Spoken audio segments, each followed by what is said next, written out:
ओम साईं राम। मुंहिंजो हिकु दोस्त आहे हरीश, उनजी जेका जो आहे उहा हाउस वाइफ आहे। हाणे घणे महांगे छा थींदो आहे, ऐं हरीश जो सुठो बिज़नेस आहे। जेका हाउस वाइफ हूंदी आहे न, उन सां असां घणे महांगे काई धंधे जी ॻाल्हि या काई टेंशन जी ॻाल्हि शेयर न कंदा आहियूं। भाई हुनखे वीचारी खे छा ख़बर, सॼो ॾींहुं घरु वेठी आहे, घर पई हलाए।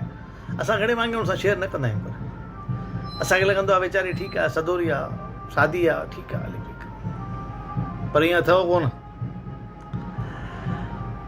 हिकिड़ी हरेश आयो थकिजी करे, मूंखे ॻाल्हि ॿुधाई। हरेश आयो थकिजी करे, घर आयो करे हिकदमि टेंशन में हो जाम करे।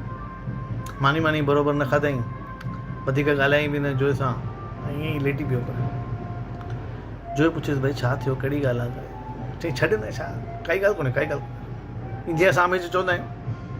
वरी पुछियसि जो भाई काई ॻाल्हि थियो, इअं मुंहुं लाइ वेठा आहियो, न मानी बि न बराबरि न खाधी अथव, निंड बि नथी अचेव, ॿिया पासा पलटियो, ईअं ॿुधायो त सही ॻाल्हि छा आहे।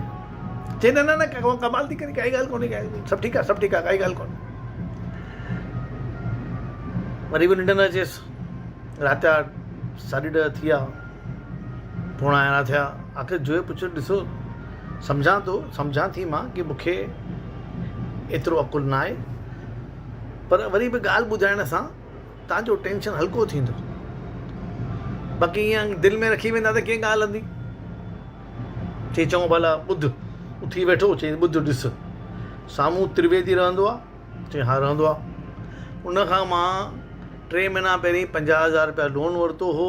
सुभाणे ॾियण जो वादो हो, सुभाणे मूं वटि पैसा ॾियण लाइ न आहिनि। इन मां टेंशन में आहियां। सम्झो हाणे ॻाल्हि खे। हाणे तूं छा कंदीअ, मूंखे ॿुधाए में। उनजी जो 2 मिंट सोचई करे। चई 1 मिंट करे।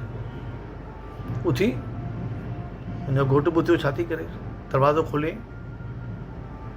साम्हूं वेही, बेल दबाई। 9:45 बजे त्रिवेदी जी ॿाहिरि अची चई क्या हुआ बहन जी, क्या हुआ, क्या प्रॉब्लम है। चईस मेरे हस्बैंड ने आपसे 50,000 लोन लिया था। जी हाँ लिया था, कल देने का वादा किया था।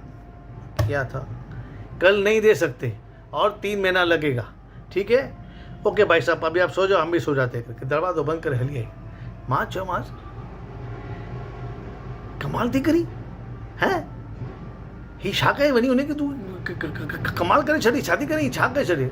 चई हाणे मुंहिंजी ॻाल्हि ॿुधो, सुभाणे तव्हां पैसा हुआ छा ॾियण जे लाइ। चई न माण्हू न हुआ। चई हाणे तव्हां सुभाणे हुनखे ॿुधायो, मां हुनखे हाणे ॿुधाए छॾियो। हाणे तव्हां सुम्हो, हुनखे जाॻण ॾियो, तव्हां सुम्हो आराम सां। इनखे चइबो आहे पावर ऑफ कम्युनिकेशन। तव्हां हुनखे ॿुधाए छॾियो, टेंशन हुनखे ॾेई छॾियो। तव्हां हाणे सुम्हो, हाणे हू जाॻंदो, सोचींदो छा करिणो आहे। तव्हां टेंशन रखी थो रखिबो आहे, टेंशन ॾेई छॾिबो आहे। टेंशन पाण वटि जमा न कबो आहे। ओम साईं राम।